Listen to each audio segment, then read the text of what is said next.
আসসালামু আলাইকুম, উমেদাস কিচেনে আপনাদেরকে জানাচ্ছি স্বাগতম। আজকে আমি রান্না করব লইট্টা মাছের ভুনা। সেজন্য আমি ফ্রাই প্যানে বেশি করে পেঁয়াজ দিয়ে নিলাম। একটু পেঁয়াজের পরিমাণটা বেশি দিতে হবে এতে, এবং কাঁচামরিচের পরিমাণটা বেশি দিতে হবে। যেহেতু সামুদ্রিক মাছ, যেহেতু কাঁচামরিচ বেশি দিলে খুবই ভালো লাগে। আচ্ছা, পেঁয়াজগুলো মোটা হওয়ার কারণে একটু ভাজতে সময় নেবে, কিন্তু একটু ব্রাউন করতে হবে এতে, যেন আলাদা কাঁচা কোনো ফ্লেভার না থাকে।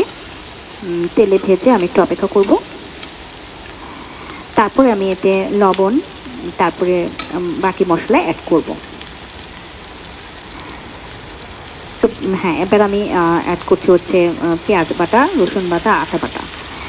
এগুলা অ্যাড করার পরে আমি হচ্ছে এগুলাকে মিক্সড করব ভালো করে।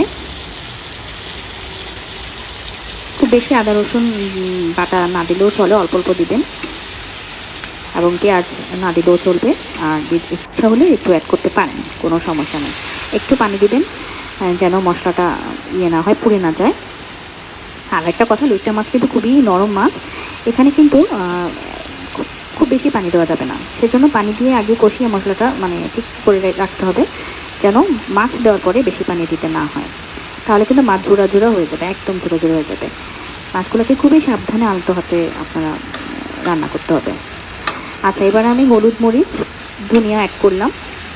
মশলাটা ভালো করে কষিয়ে নেব এখন আমি।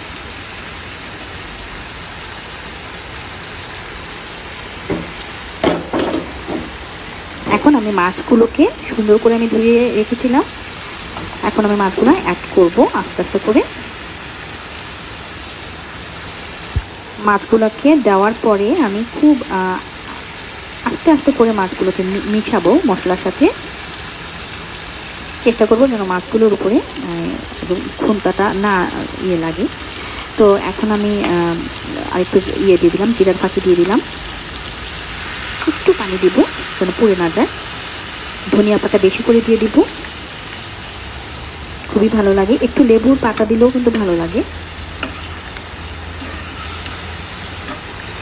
ব্যাস, এখন আমি মিক্স করব।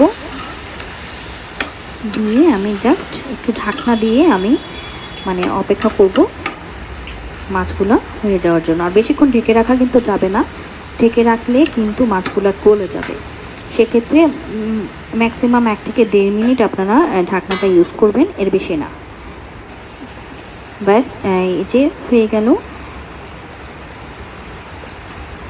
আমার রান্না ভালো লেগে থাকলে অবশ্যই আমাকে সাবস্ক্রাইব করবেন।